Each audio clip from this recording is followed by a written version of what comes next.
Mutiara Hikmah Official, menyingkap hikmah di balik sunnah.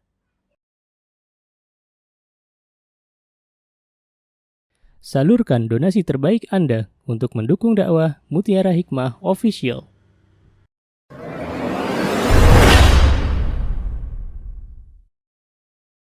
Baik teman-teman yang saya cintai, hari ini insya Allah kita akan memasuki hadis yang ke-37. Subhanallah, alhamdulillah, wa syukurillah. Baik, kita baca bersama-sama hadisnya. An Ummi Salamata radhiyallahu anha qalat kuntu albasu awdahan min dahabin faqultu ya Rasulullah akanzunhu faqala ma balagha an tuadda zakatuhu fazukkiya falaysa bikanzin. Baik, dari Ummu Salamah radhiyallahu anha. Kita tahu teman-teman, Ummu Salamah itu siapa? Istri Rasulullah sallallahu alaihi wasallam. Istri beliau ada berapa? 11. Kesepakatan ulama 11. Kalau ditambah Maria Al-Qibtiyah, ada yang mengatakan Maria Al-Qibtiyah ini istri beliau berarti 12. Ada yang mengatakan budaknya beliau. Ya, wallahu taala alam. Yang jelas kesepakatan ulama itu 11. Ya, jadi bukan 9. Ya, baik. Dan Ummu Salamah termasuk dari istri Rasulullah sallallahu alaihi wasallam yang memiliki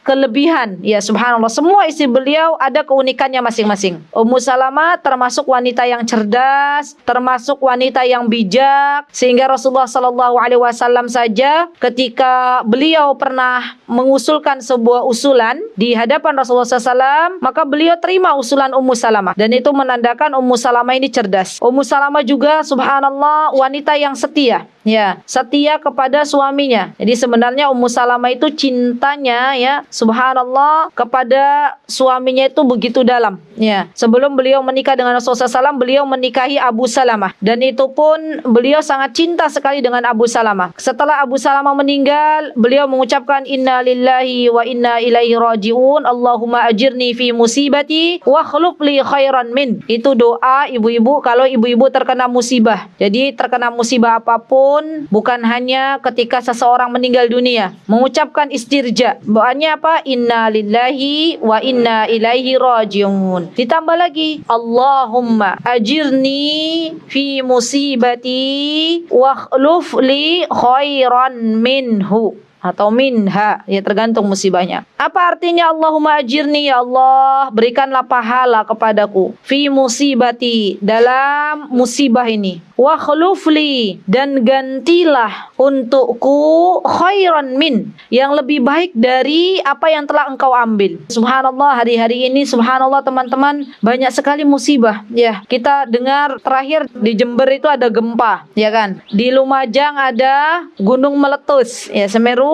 Dan itu tepat persis Desember dengan bulan yang sama, tahun yang berbeda. Itu kami waktu itu ada di sana. Ya, jadi kami dari Mutiara Hikmah Peduli itu mengantarkan bantuan ke sana. Itu saya masih ingat betul bulan Desember. Tapi Desembernya Desember akhir. Ya, setahun yang lalu. Subhanallah. Di Garut, di Cianjur, ya semuanya ada bencana. Maka baca doa ini, Allahumma ajirni fi musibati, bagi yang terkena musibah. Dan Ummu Salamah waktu itu membaca doa ini dengan penuh keyakinan bahwa Allah akan menggantikan Abu Salamah dengan yang lebih baik. Beliau pun waktu itu menduga-duga siapa yang lebih baik dari Abu Salamah, karena laki-laki yang paling dicintai oleh Ummu Salamah waktu itu suaminya. Dan ini loh teman-teman yang harus kita lakukan hari dimana zaman yang sangat banyak fitnah. Katakan kepada diri kita yang punya suami bahwa suamiku itu the best husband gitu. Jadi nggak ada laki-laki yang paling ganteng di dunia kecuali suamiku. Caranya gimana teman-teman? Biar kita itu melihat suami kita itu terganteng di dunia. Jaga mata kita, pandangan kita dijaga. Jangan melihat kepada apa-apa yang Allah larang. Kalau pandangan kita nggak pernah dijaga, membiarkan pandangan kita melihat artis-artis Korea, ya, maka suami kita itu nggak ada apa-apanya. Isinya bilang gini, kayaknya papa, ayah kok kulitnya kok black gitu ya. Padahal black sweet, tapi karena bandingannya sama artis Korea jadi black. Ya, subhanallah. Jadi seorang istri yang dia menjaga pandangannya biidnillahi ta'ala, ia akan dijaga oleh Allah dan akan menjadi wanita yang qanaah. Wanita yang qanaah. Baik. Ummu Salamah berkata, kuntu albasu awdahan min dahabin. Kata Ummu Salamah, dulu kuntu itu berarti fi'il madhi dari kana yakun. Terus kuntu albasu, saya pernah memakai. Apa yang dipakai oleh Ummu Salamah? Awdahan min dahabin. Perhiasan yang terbuat dari emas. Berarti memang fitrahnya emak-emak, fitrahnya ibu-ibu itu suka emas, ya enggak? Walaupun sudah punya emas berapa kilo itu.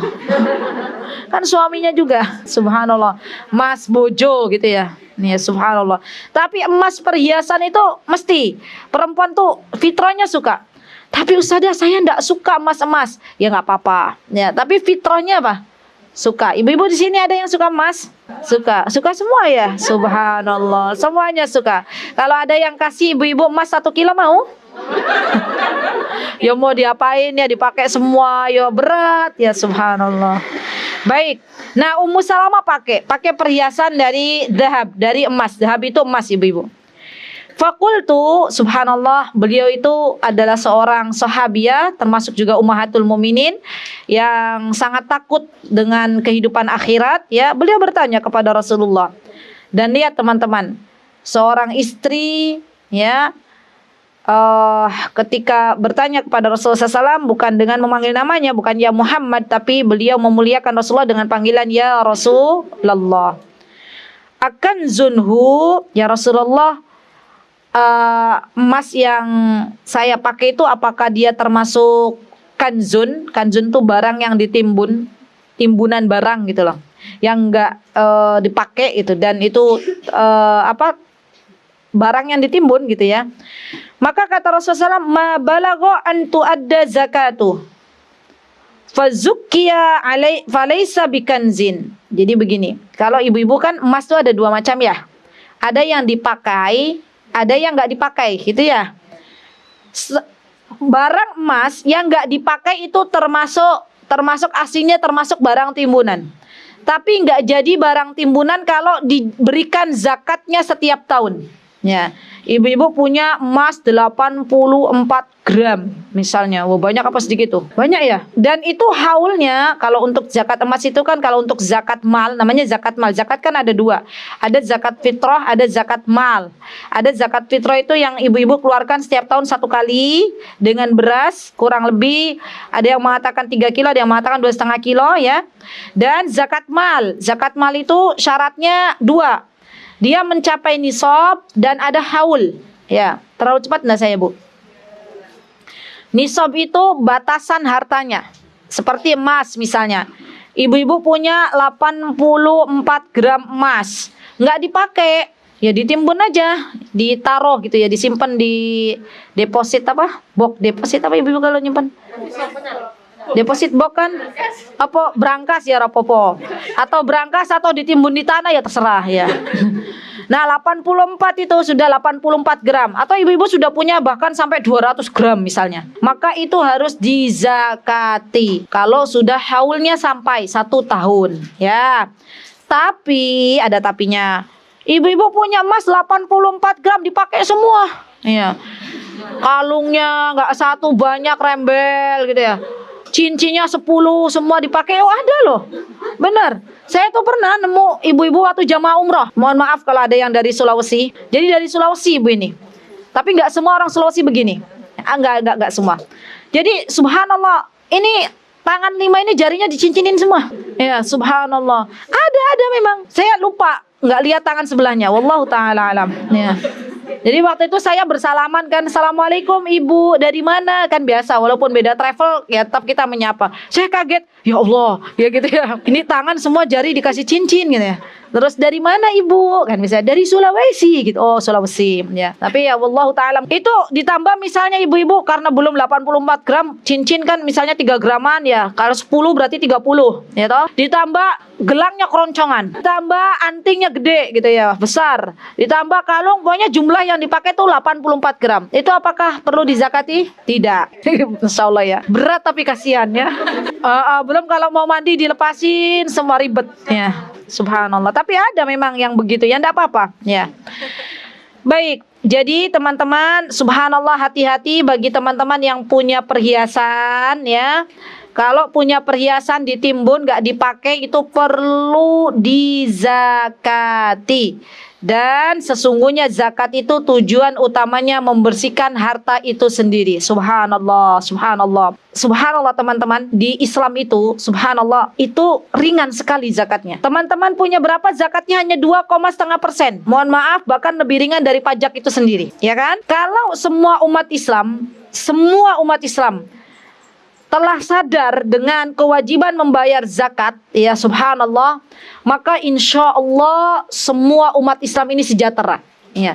Dan uang zakatnya itu benar-benar dialokasikan ke tujuan yang tepat gitu loh, ya, bukan kepada yang lain, tapi tujuan kepada, kan ada 8 asnafuz zakat, 8 penerima zakat, ya diberikan aja ke 8 itu, insya Allah semuanya sejahtera, makmur, tidak ada yang kelaparan. Dari sini teman-teman kita bisa mengambil sebuah faidah. Sebentar, saya ada ringkasan fawaid dari, nanti kalau yang mau tapi pakai bahasa Arab ya, ada PDF-nya, Syarah Umdatul Mar'ah. Baik, faidah dari hadis ini teman-teman, yang pertama, faidah yang bisa kita ambil, mutiara hikmah yang bisa kita ambil, jawazu tazyinul mar'a bil hulli minad dhahabi wal fiddah. Saya terjemahkan, tenang ya. Bolehnya perempuan itu memakai perhiasan.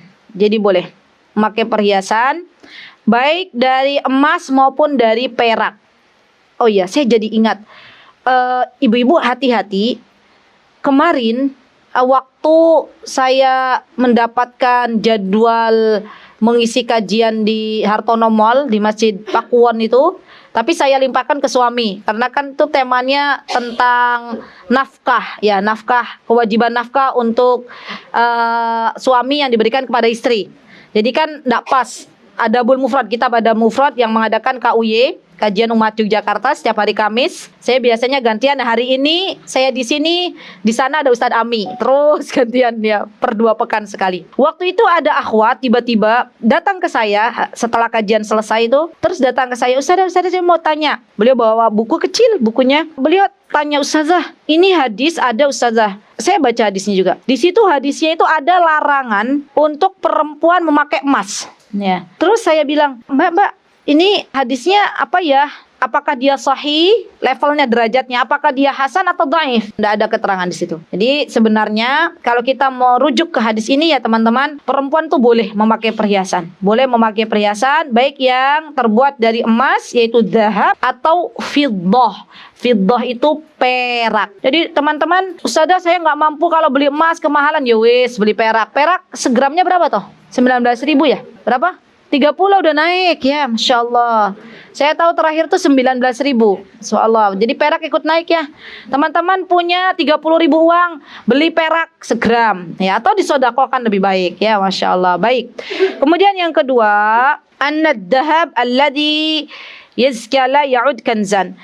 Perhiasan yang sudah tidak dipakai dan dia dizakati itu tidak termasuk dari barang yang ditimbun. Ya, bukan termasuk barang timbunan kalau perhiasan emasnya dizakati. Yang ketiga, jawazu istifta'ul mar'a ar-rajulul alim al-afif an amri diniha fima tajhal. Bolehnya perempuan meminta fatwa, bertanya tentang urusan agamanya kepada seorang al-alim, seorang laki-laki yang berilmu, ya, seperti Rasulullah SAW. Ummu Salamah bertanya kepada Rasulullah SAW, al-afif, ini perlu digarisbawahi, al-afif laki-lakinya itu yang bisa menjaga diri, paham ya ibu-ibu ya, yang bisa menjaga diri dan tidak bermudah-mudahan ya ketika tidak ada kepentingan apa-apa, misalnya saling chat dengan para ibu-ibu, itu nggak boleh ya. Dan ini menjadi pelajaran untuk kita bersama teman-teman. Ada sebuah kejadian di mana wanita ini bermudah-mudahan curhat ke ustadz masalah rumah tangga. cerita suaminya bagaimana ada masalah dengan suaminya begini. Lama-kelamaan nyaman, betul. Nyaman dan akhirnya ini kejadian di Indonesia. Dan akhirnya ustadz ini diminta oleh perempuan ini, ustadz, saya sudah nggak kuat dengan suami saya mau minta cerai tapi nanti tolong dinikahi ya ustadz. Betul. Dan itu benar karena mereka sudah nyaman, sering chat-chatan, subhanallah, akhirnya dijadikanlah istri kedua. Betul. Dan subhanallah seiring waktu istri pertamanya ditinggal. Ya, subhanallah. Dan akhirnya sudah sama istri keduanya. Wallahu ta'ala alam. Jadi itu teman-teman subhanallah jadi pelajaran untuk kita kaum hawa. Boleh bertanya ke ustadz, boleh. Tapi ada tapinya. Yang penting-penting aja. Ya, jangan sampai curhat ya masalah suaminya membanding-bandingkan kepada ustadz. Subhanallah, syaitan itu ada di mana-mana. Walaupun awal-awalnya merasa malu curhat ke ustadz, lama-kelamaan dihiasi dengan kenyamanan. Ya, dan ustadz juga manusia, bukan malaikat. Ustadz juga sama, punya syahwat yang bisa mencintai perempuan dan perempuan itu menjadi fitnah terbesar bagi kaum laki-laki. Kalau mau bertanya agama boleh, tapi cukup yang penting saja dan tidak yang lainnya. Ya, jadi bagaimana kalau ada perempuan mau curcol, cari istrinya ustadz. Ya, cari istrinya ustadz atau cari sesama muslimah yang bisa dipercaya. Karena yang namanya perempuan itu subhanallah, kalau nggak bisa dipercaya, ya pertama cerita nanti lama-kelamaan merembet jadi panjang. Ya, pertamanya pendek jadi panjang kali lebar. Ya, betul kan? Begitu kan, Mama? Jadi kita curhat ke yang bisa kita percayai. Baik. Kemudian hadis yang ke-38 ini masih berhubungan ya. Apa hadis ke-38? Yuk kita baca bareng-bareng ibu-ibu. An Abi Umamah bin Sahl bin Hunayfin qala kunna yawman fil masjid julusan wa nafarun من المهاجرين والأنصار فأرسلنا رجلا إلى عائشة ليستأذن فدخلنا عليها قالت دخل علي سائل مرة وعندي رسول الله صلى الله عليه وسلم فأمرت له بشيء ثم دعوت به فنظرت إليه فقال رسول الله صلى الله عليه وسلم أما تريدين أن لا يدخل بيتك شيء ولا يخرج إلا بعلمك قلت نعم قال مهلا يا عائشة لا تحصي فيحصي الله عز وجل عليك. Subhanallah, dalam hadis ini ibu-ibu ini kisah ya. Jadi judul ke-38 ini kisah, dikisahkan oleh Umamah an Abi Umamah, oleh Abu Umamah bin Sahl bin Hunayf. Dan Abu Umamah Sahl bin Hunayf adalah seorang sahabi ya, yang mana beliau gemar juga duduk di majelisnya Rasulullah sallallahu alaihi wasallam.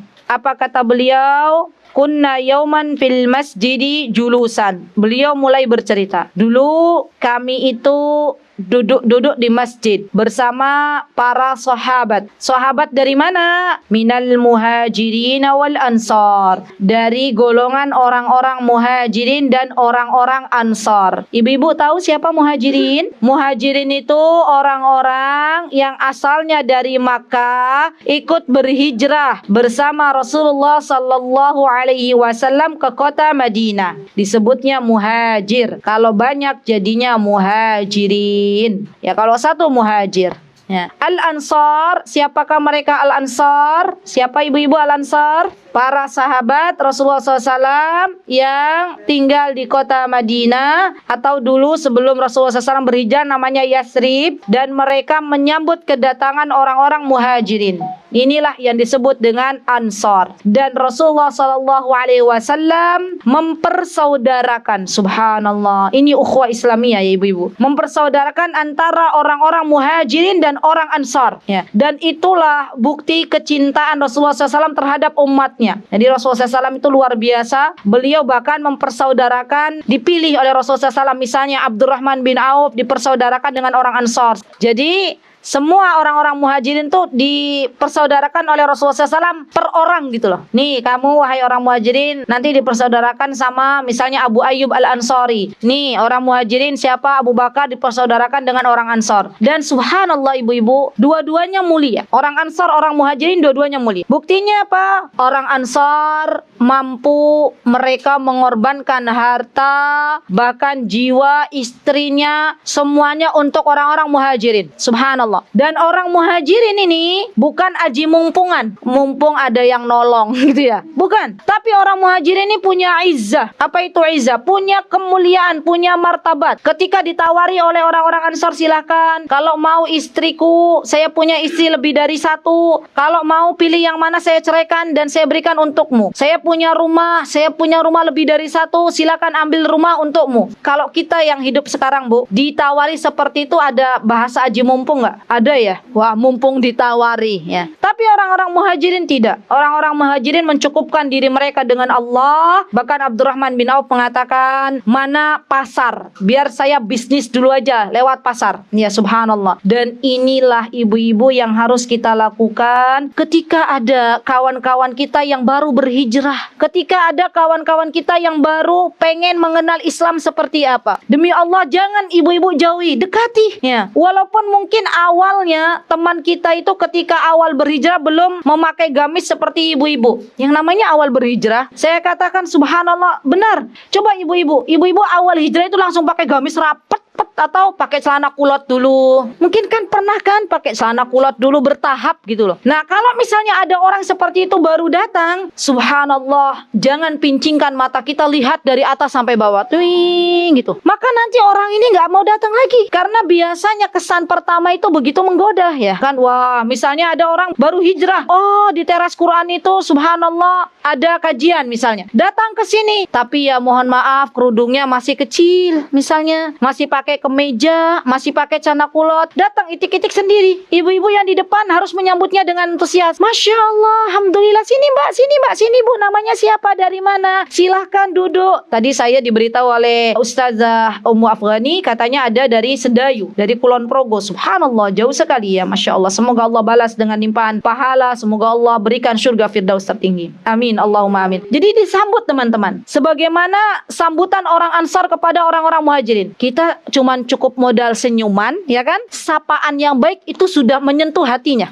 Ya. Dan tolong teman-teman, subhanallah, kalau ada orang baru dekati, tanya, teman-teman punya buku, teman-teman tahu, oh saya tahu ini, bukunya belinya gampang di panitia, misalnya ya. Terus ada orang baru, mbak belum punya bukunya, ibu belum punya bukunya, gak apa-apa, ambil aja buku saya, semoga bermanfaat. Wah, itu lebih baik lagi, kan teman-teman tak tahu kemana belinya gitu loh. Dan itu menjadi ilmu yang bermanfaat.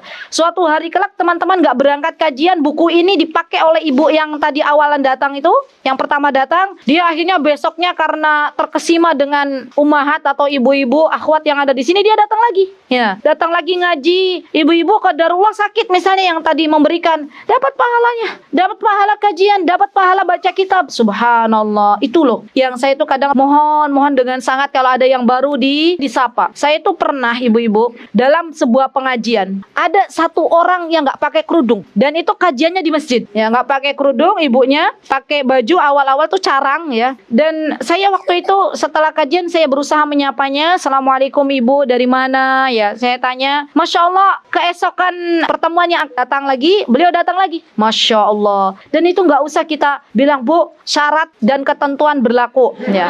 Misal kalau mau datang ke kajian ini harus pakai kerudung gitu ya, misalnya. Nggak apa-apa. Awal-awal mungkin beliau pengen dengar apa sih isinya gitu ya. Apa sih di situ yang disampaikan. Nggak apa-apa teman-teman. Iya, dan kita doakan. Setelah itu kita doakan, ya Allah, semoga Allah berikan hidayah kepada ibu itu untuk pakai kerudung. Ya Allah, semoga Allah luaskan hatinya. Semoga Allah berikan ia hidayah untuk bisa menerima kebenaran. Itu loh akhlak seorang muslim. Jadi begitu ya teman-teman ya. Bismillah, kita amalkan apa yang kita ketahui dan berakhlaklah sesuai dengan tuntunan Nabi kita Muhammad sallallahu alaihi wasallam. Baik. Nah, maka Di sini Abu Umamah bin Sahal bin Hunayf berkata, apa kata beliau? Kata beliau, lalu fa'arsalna rojulan, lalu kami mengutus rojulan, seorang laki-laki, ila Aisyata liyasta'zin. Ila Aisyata maksudnya kepada ibunda Aisyah radhiyallahu anha untuk meminta izin. Fadakhalna 'alaiha. Kemudian ya kami memasuki ya untuk bertanya kepada beliau. Qalat, kemudian ibunda Aisyah berkata, dakhala 'alayya sa'irun marrah. Kemudian beliau mengatakan, pernah suatu hari sa'il itu yang meminta-minta ya. Kalau di sini bahasanya pengemis gitu ya. Sebenarnya bukan hanya pengemis ya. Yang minta-minta itu bahasa Arabnya sa'ilun ya. Datang, kata ibunda Aisyah, datang suatu hari kepada kami, ke rumah kami itu yang minta-minta. Dan ini kejadiannya bukan hanya satu kali sebenarnya ibu-ibu. Pernah juga waktu itu kejadian, kita sudah pernah bahas belum ya? Waktu ibunda Aisyah didatangi oleh perempuan, dia bawa 2 anak perempuan itu loh, ibu-ibu ya.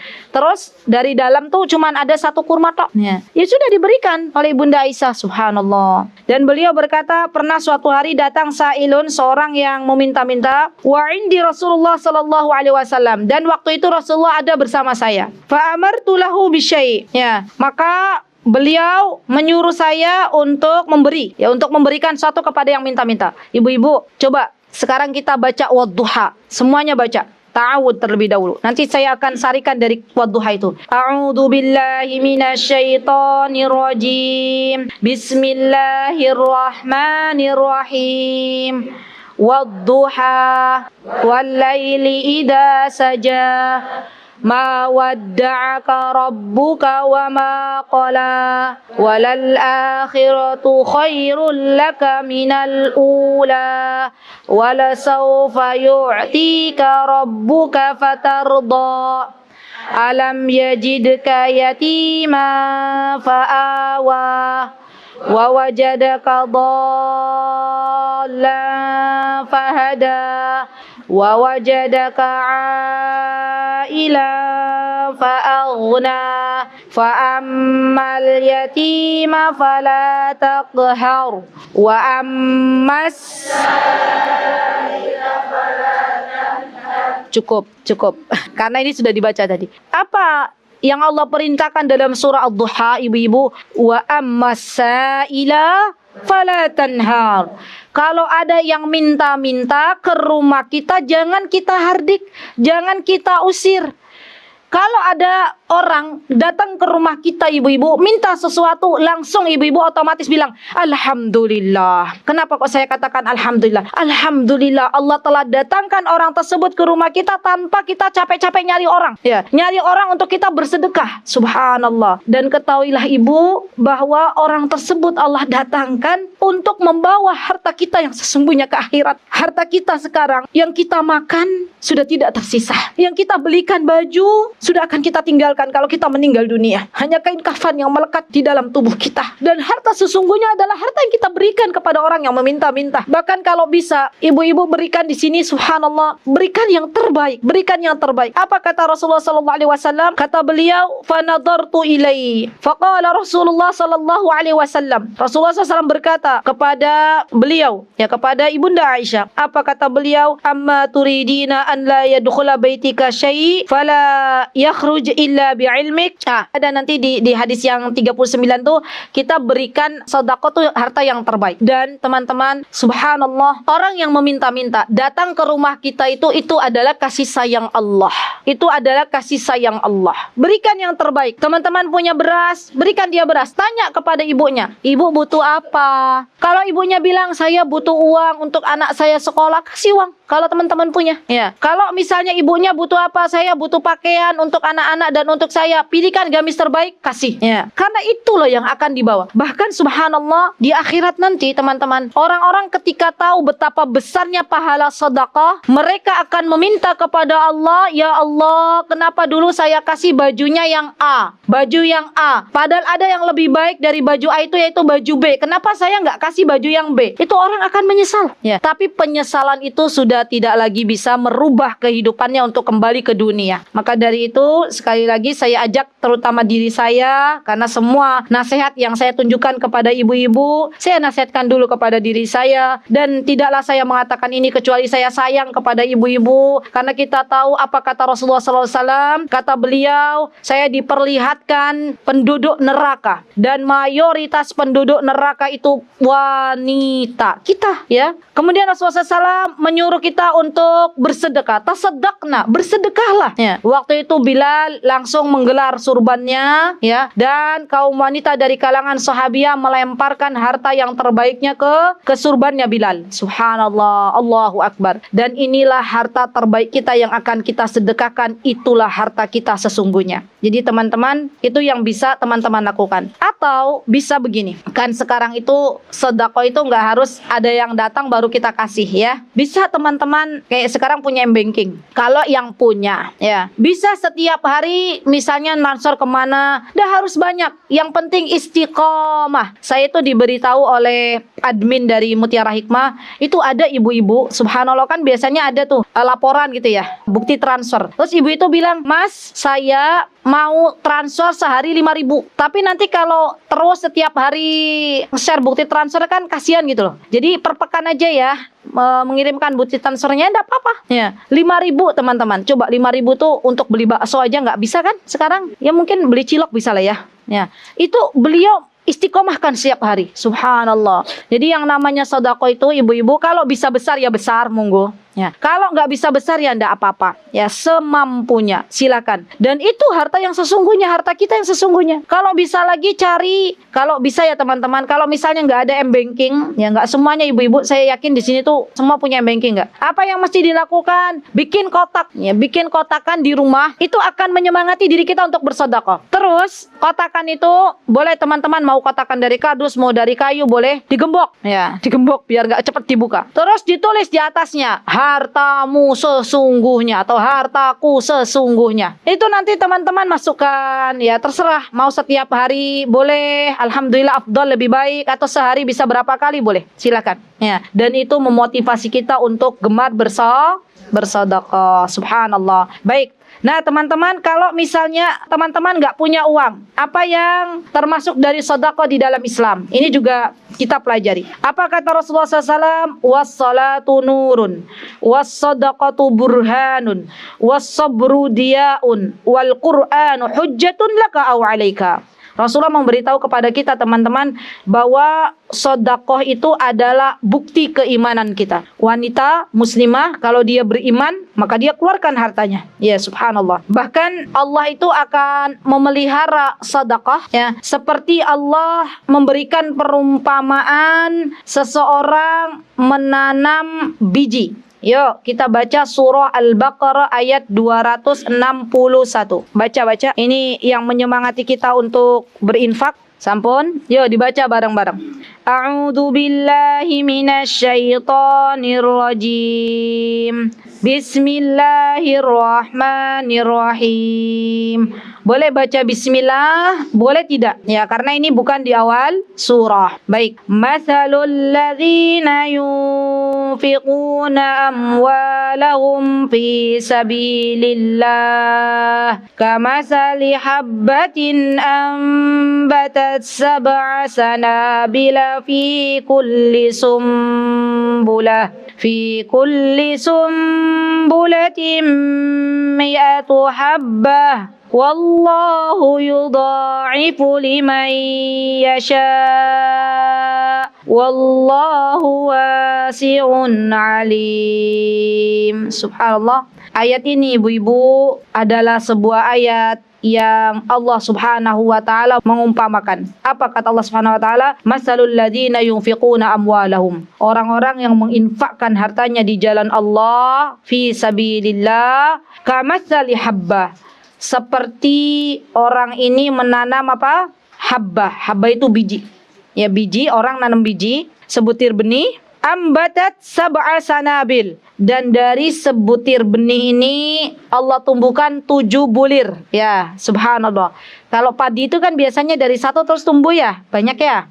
Nah, dari 1 bulir itu, kan tadi 1 benih, 7 bulir. Dari 1 bulir itu ditumbuhkan lagi 100 oleh Allah Subhanahu wa taala. Jadi berapa jumlahnya? 700. Itu Allah lipat gandakan orang-orang yang berinfak di jalan Allah sampai 700 kali lipat. Bahkan subhanallah, wallahu yudha'ifu liman yasha. Bahkan bisa jadi lebih daripada 700 kali lipat kalau Allah berkehendak melipat-lipatnya sampai tak terhitung jumlahnya. Dan gak ada ceritanya ibu-ibu, subhanallah, orang yang gemar bersedekah, berinfak di jalan Allah itu miskin, gak ada. Subhanallah, saya menjadi saksi. Saya pernah berjumpa dengan seorang wanita, subhanallah, muslimah, ya. Beliau itu seringkali kalau ada proyek akhirat, beliau terdepan. Perempuan, masya Allah, terdepan. Saya mau ikut, masya Allah. Dan teman-teman bisa tahu, dengan banyaknya beliau bersedekah, malah Allah tambahkan lagi, ya. Allah tambahkan lagi cabang dari supermarket beliau. Masya Allah.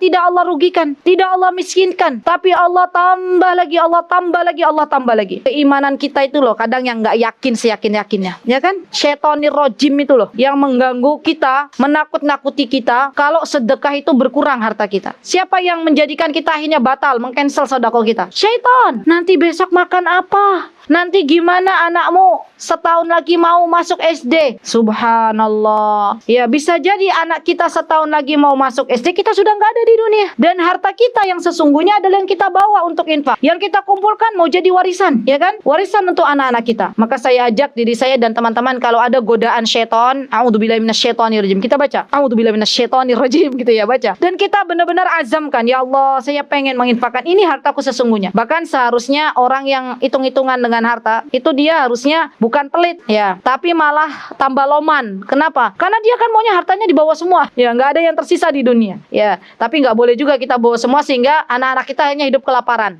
ya. Tetap harus ada jatah yang diberikan untuk anak-anak kita. Baik. Kemudian di sini dikatakan amma turidina an la yadkhula baitika syai'un fala yakhruj illa bi'ilmik. Sudah ya. Jadi Rasulullah SAW bertanya, rupanya engkau tidak ada suatu pun yang masuk ke rumahmu dan tidak keluar dari dirinya kecuali sepengetahuanmu. Jadi Rasulullah SAW itu melihat, mohon maaf ya, Ibunda Aisyah ketika mengeluarkan harta dilihat dulu gitu loh. Dan beliau mengatakan, "Na'am ya Rasulullah, iya." Dan ini pesan untuk Ibunda Aisyah dari Rasulullah dan untuk kita kaum wanita. Apa kata Rasulullah SAW? Mahlan ya Aisyah. Ya, tenanglah wahai Aisyah. Ini menenangkan jiwa kita. Apa kata Rasulullah? La tuhsi. Lihat teman-teman, dalam berinfak, dalam bersedekah itu jangan main hitung-hitungan. Ya. Kenapa? Kalau kita hitung-hitungan bersedekah, fayuhsillahu azza wa jalla alaik. Maka Allah juga dalam memberikan nikmatnya hitung-hitungan. Dah, itu kaidah.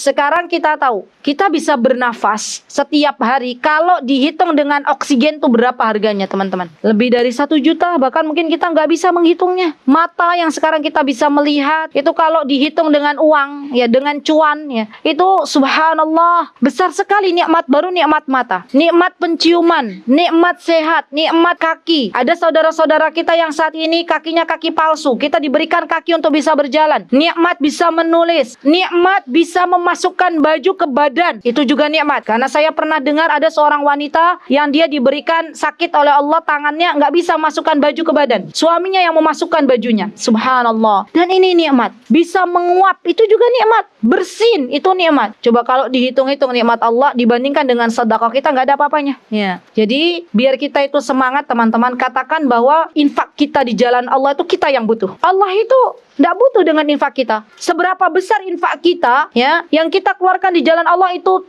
tidak memberikan efek kepada Allah Subhanahu wa taala. Semuanya kembali kepada kita. Kebaikan yang kita lakukan baliknya ke kita. Sedekah yang kita berikan kepada orang lain baliknya ke kita. Bahkan subhanallah, yang namanya sedekah di antara keutamaannya yang pernah saya dengar itu bisa tudfa'ul bala, bisa menjauhkan dari bala, ya, dari musibah-musibah. Itu sedekah. Teman-teman, mohon maaf sekali, daripada pakai gelang-gelang jimat yang mana loh, kan mungkin di sebagian desa ada loh, dipakaikan ke anaknya gelang gitu kan.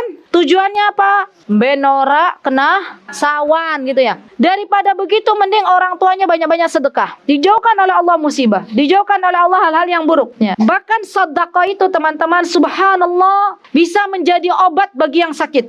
Allahu Akbar. Kami tahu orang-orang Timur Tengah biasa mereka itu kalau sakit mereka nggak langsung ke dokter, Ya walaupun boleh ke dokter. Mereka biasanya meruqyah dulu diri sendiri. Mana tempat sakitnya mereka ruqyah dulu. Bismillah, bismillah, bismillah. A'udzu bi'izzatillahi wa qudratihi min syarri ma ajidu wa hadir. A'udzu bi'izzatillahi wa qudratihi min syarri ma ajidu wa hadir. Berapa kali? 7 kali. Ya, jadi bismillahnya enggak usah ditambah ar-rahmanir rahim karena kita so tahu kayaknya kurang afdal gitu ya. Padahal tuntunannya Rasulullah cuma bismillah aja. Ya. Terus setelah itu bersedekah. Bersedekah Allah akan sembuhkan biidznillahi taala. Biidznillahi taala. Dan sudah banyak yang mencoba, subhanallah, ada penyakit-penyakit yang sangat-sangat berbahaya yang mungkin menurut dokter itu adalah ganas, ya, meninggal lagi sekian tahun, sekian bulan, udah usianya sudah nggak ada. Sedekah aja. Sedekahnya nggak dikit-dikit, sedekahnya sedekah besar-besaran. Ya, misalnya kalau punya, maka Allah akan berikan kepadanya kesembuhan dari segala penyakit. Jadi sedekah itu bisa menyembuhkan penyakit biidznillahi taala. Baik, apa sih mutiara hikmahnya atau apa faedah yang bisa kita ambil? Yang pertama, ini penting juga. Targhibul mar'a fi shadaqah. Motivasi para perempuan untuk bersedekah. Yang kedua, at-tanfir min ihsa'il mar'ah lima tasaddaqa bih. Jangan berhitung-hitung atau jangan hitung-hitungan dalam sedekah. Jangan hitung-hitung. Sedekah tuh jangan dihitung-hitung. Kayaknya kemarin saya sudah bersedekah sekian. Saya sudah begini, enggak usah. Kenapa? Karena Allah ketika memberikan nikmat ke kita juga enggak hitung-hitungan. Yang ketiga, al-jaza'u min jinsil amal. Semua amal kita itu akan dibalas sesuai dengan apa yang kita kerjakan. Sudah? Baik, kita masuk ke hadis 39. Baik. Jadi di sini teman-teman, hadis ini diriwayatkan oleh Ibunda Aisyah radhiyallahu anha. Ia berkata, Rasulullah sallallahu alaihi wasallam telah bersabda. Aisyah, insyaallah teman-teman sudah paham ya siapa Ibunda Aisyah? Istrinya Rasulullah yang paling banyak meriwayatkan hadis, ya masyaallah, setelah Abu Hurairah radhiyallahu anhu. Rasulullah bersabda, "Idza anfaqatil mar'atu min ta'ami baitiha ghaira mufsidah." Kalau perempuan itu mau menginfakkan makanan yang ada di rumahnya, maka makanan itu enggak boleh yang basi. Mufsidah itu yang basi. Dan subhanallah, ini menunjukkan yang namanya perempuan boleh memberikan masakan yang telah dimasaknya. Ya, bahkan di hadis ke-40 ini, ya masih ada lanjutannya.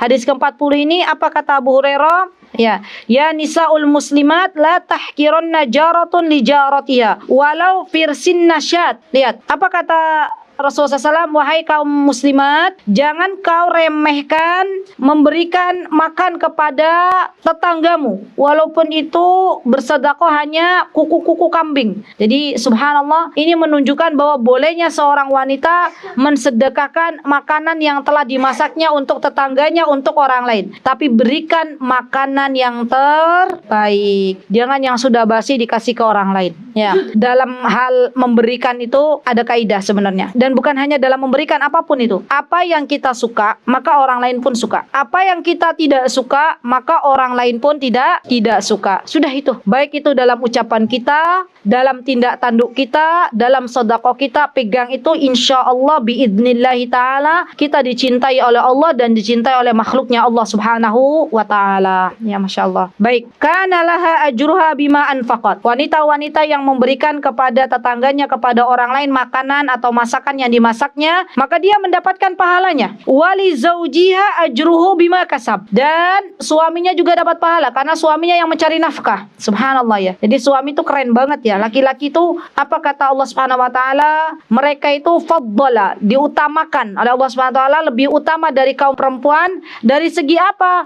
Dari segi menafkahkan hartanya di jalan Allah Subhanahu wa taala. Kemarin saya dapat pelajaran ibu-ibu, dapat faidah alhamdulillah. Kemarin tuh saya menemani pangeran saya, suami saya ke mall, karena memang jarang kita tuh nggak pernah ke mall kalau nggak ada kepentingan. Kata suami saya, istriku ayo temenin, nanti jamaahnya ibu-ibu semua katanya gitu ya. Dan malu nanti kalau misalnya berjalan kesasar, mau ke Masjid Pakuwon malah kemana, dan betul kesasar. Padahal sudah diwanti-wanti sama panitia, nanti ustadzah parkirnya di B waktu itu ya. Kita sudah turun di B, depan kita informa, la ilaha illallah, mana liftnya. Akhirnya saya sama suami pagi-pagi ngelilingin Informa ibu-ibu. Sampai kaki ini la haula wala quwata illa billah untuk menuju kajian di masjid yang karena kita nggak biasa.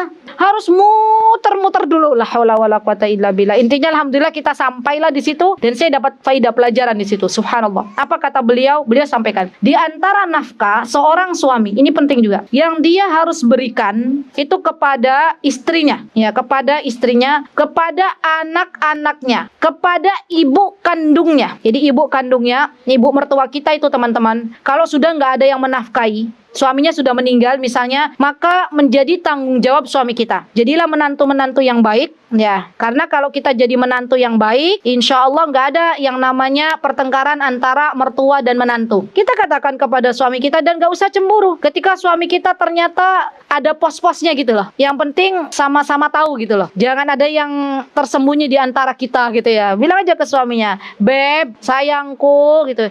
Saya tuh ridho kok kalau engkau berikan jatah bulanan untuk ibumu. Dan itu nanti akan ditanya sama Allah. Kalau nggak kasih ke istrinya, kalau nggak kasih ke anaknya. Jadi kalau kita nih perempuan, sholat 5 waktu, puasa Ramadan, taat ke suami, menjaga diri, bisa masuk surga. Suami kita ditanya macam-macam sama Allah. Gimana nafkahmu? Berikan nggak ke istrimu? Diberikan nggak ke anak-anakmu? Diberikan nggak ke ibu kandungmu? Termasuk kata beliau, ini faidah juga baru buat saya, termasuk seorang suami ketika melihat ibu mertuanya. Ya, bukan ibu kandungnya saja, tapi siapa? Ibu mertuanya. Sudah nggak ada yang menafkahi, maka wajib bagi suami ini menafkahi ibu mertua. Lihat, dan ini nggak bakal terjadi teman-teman. Pertanyaan seorang wanita, saya pernah dapat pertanyaan wanita, Ustazah, gimana dengan wanita Ustazah? Saya tuh pengen ngasih ke ibu kandung saya, gitu kan? Pernah kan? Ibu-ibu dengar pertanyaan itu? Itu gimana Ustazah, izin nggak ke suami? Terus gimana Ustazah? Kalau suaminya paham memberikan jatah bulanannya untuk ibu mertuanya, nggak ada yang berkata seperti itu. Ya, jadi ini tolong beritahu suami kita dan kita mendorong, nggak apa-apa. Beb, saya tuh ridho kok. Pembagian, ayo yang penting jangan sampai menafkahi ibunya, nggak menafkahi istrinya. Ya, yang penting adil, ya, dinafkahi semuanya, dijatah masing-masing. Subhanallah, maka itu biidnillahi taala menjadi sedekah terbaik bagi seorang suami. Ya, nah bagi kita teman-teman, bagaimana cara bersedekahnya? Yaitu tadi memberikan makan kepada tetangga dan orang-orang yang membutuhkan. Allahu Akbar, Subhanallah, Alhamdulillah, wala ilaha illallah, Allahu Akbar. Saya itu ibu-ibu di Timur Tengah tahun 2004 ya. Kami itu masih mendapati tetangga kami kalau masak yang berkuah, ini kan sunnah juga ya, masak yang berkuah itu masih dibagi-bagi ya. Jadi kami tuh sering dapat jatah kalau ada tetangga kita yang masak kuah gitu banyak, masih dianterin, diketok ini jatahnya gitu ya. Di Indonesia itu subhanallah jarang sekali ya. Iya enggak? Jarang kan kita masak berkuah terus bagi-bagi ke tetangga gitu ya. Subhanallah, di sana masih ada. Bahkan saya pernah kan bilang di antara kita tuh ada yang menemukan saking mereka itu berhati-hati dalam sedekah. Subhanallah, subhanallah. Ada beberapa orang Indonesia itu yang bercerita, di antaranya mereka bercerita pagi hari buka pintunya tuh dari besi. Rumah kami tuh dulu dari tanah ibu-ibu. Tapi ibu-ibu nggak usah bayangin nanti kalau hujan gimana gitu ya. Hujannya setahun sekali. Nah, dan itu tuh pas buka pintu dari besi itu ada di antara kawan kita itu yang dapat kejutan dari Allah. Ada yang meletakkan gandum ya, satu karung ya untuk masak roti. Dan nggak tahu, tulisan aja hadalak gitu. Ini untukmu. Sudah, ya pergi orangnya. Itu masih ada loh di sana. Subhanallah. Jadi masih ada orang-orang itu, kalau kita bisa ibu-ibu, yang namanya sedekah itu tangan kanan kita bersedekah, tangan kiri kita nggak lihat. Maksudnya apa? Sembunyi-sembunyi. Dan itu lebih baik. Dalam sedekah boleh nggak terang-terangan? Boleh. Ya. Jadi ibu nggak boleh bersuudzon. Ada orang sedekah terang-terangan. Ini saya infakkan harta saya 1 juta misalnya. Terus ibu-ibu bilang, ih ria gitu. Nggak boleh. Yaitu suudzon namanya. Bisa jadi ketika dia menginfakkan hartanya di jalan Allah secara terang-terangan itu sebagai syiar. Ya, ada hanyanya ya ibu-ibu, orang yang bersedekah secara terang-terangan itu lebih berat menjaga niat. Iya nggak ibu-ibu? Jadi niatnya itu benar-benar harus diluruskan. Ya Allah, benar deh, saya menginfakkan ini bukan untuk mencari pujian manusia. Benar, saya menginfakkan ini hanya untukmu. Tapi saya itu pengen bersyiar, memotivasi ibu-ibu biar sedekah. Itu benar-benar harus lurus. Dan tidak ada yang mengetahui niat kita kecuali Allah. Ya, kita bisa saja bilang ke jamaah, ya jamaah, insya Allah ini saya sedekah sedekahkan ini ikhlas karena Allah gitu ya. Tapi ternyata di hatinya terselip sesuatu, ya Allah yang Maha tahu. Ya. Kalau mau bersembunyi-sembunyi boleh, dan itu lebih baik. Ya, wallahu taala a'lam. Jadi ibu-ibu yang dimuliakan Allah, mari kita perbanyak sedekah kita. Oh iya, tadi saya sudah belum ngasih tahu ya. Kalau punya harta, sedekah dengan harta. Kalau nggak punya harta, tahlil kita, tahmid kita, zikir kita itu sudah dihitung sedekah oleh Allah Subhanahu wa taala. Kalimatut thayyibah, berkata-kata yang baik, ya minimal kita tidak menyakiti kawan kita, jaga lisan kita, itu juga termasuk sedekah. Ya ibu-ibu melayani suami, itu juga termasuk sedekah. Salat duha termasuk sedekah, dan masih banyak lagi sedekah-sedekah yang dianjurkan oleh Rasulullah sallallahu alaihi wasallam ketika kita tidak memiliki harta. Semoga Allah Subhanahu wa taala menjadikan kita semuanya ahli sedekah, dan semoga Allah Subhanahu wa taala menjauhkan kita semuanya dari rasa bakhil, pelit. Dan ada doanya, apa doanya? Allahumma inni a'udzubika minal jubni wal bukhl. Allahumma inni a'udzubika minal jubni wal bukhl. Sebenarnya ada riwayat lain, Allahumma inni a'udzubika minal hammi wal hazan wal ajzi wal kasal wal bukhli wal jubn. Ada lagi, Allahumma inni a'udzubika minal jubni wal bukhl wa min ghalabatid daini wa qahrir rijal. Teman-teman, ini yang paling mudah. Allahumma inni a'udzubika. Ini insyaallah hadisnya sahih. Minal hammi dulu. Al-ham itu kegelisahan. Minal hammi wal huzn. Nih teman-teman yang suka gelisah, nggak tahu dari mana arahnya, sudah dikasih uang sama suaminya di tanggal muda, tapi masih gelisah, masih sedih. Ada nggak perempuan yang begitu? Ibu-ibu pernah nggak ketemu perempuan tuh yang baperan, yang sedih terus tiap hari? Ada kan? Berdoa ini. Allahumma inni a'udzubika minal hammi wal hazn. Hazanun. Al-hazn, sedih, kesedihan. Ham itu kegelisahan. Ya Allah, saya berlindung dari kegelisahan dan kesedihan. Wal ajzi. Al-ajzi, ain, jim, ja. Baru za. Ain, jim, za. Al-ajzi. Wal ajzi. Al-ajzi ini kelemahan. Al-kasal ini mager. Ibu-ibu tahu mager nggak? Malas gerak. Ini penyakit zaman sekarang. Apa-apa malas gerak. Al-kasal. Kasal tuh malas bin mager. Sama ya. Wal jubni wal bukhl. Al jubni itu pengecut. Ya nggak amanah. Al jubni wal bukhl. Dah. Bukhl ini pelit, pedit, koret. Ada berapa itu yang kita minta kepada Allah perlindungan? Ada 6. Dari kegelisahan, dari kesedihan, dari pengecutan, dari bakhil, dari malas. Alham itu kegelisahan. Kemudian apa tadi? Huzan itu sedih. Terus al-ajzi itu kelemahan. Al-kasali mager. Al-bukhl, al-jubn dulu ya. Al-jubn itu pengkhianat. Al-bukhl itu kikir. Sampun ibu-ibu, dimaos, diamalkan. Ya, agar Allah cabut rasa kikir dari dalam hati-hati kita, agar Allah jadikan kita orang-orang yang senantiasa bersemangat dalam beramal salih sebagai bekal untuk kita setelah meninggal dunia. Dan semoga Allah Subhanahu wa taala menerima semua amal ibadah kita. Rabbana taqabbal minna innaka antas samiul alim wa tub alaina innaka antat Tawwabur Rahim. Baik, itu yang bisa saya sampaikan. Ibu-ibu yang saya cintai karena Allah, jika ada yang benar datangnya dari Allah Subhanahu wa taala. Jika ada yang salah datangnya dari saya pribadi, saya mohon maaf yang sebesar-besarnya. Aqulu qauli hada wastaghfirullah li wa lakum wa akhiru da'wana anil hamdulillahi rabbil alamin. Assalamualaikum warahmatullahi wabarakatuh. Mutiara Hikmah Official, menyingkap hikmah di balik sunnah.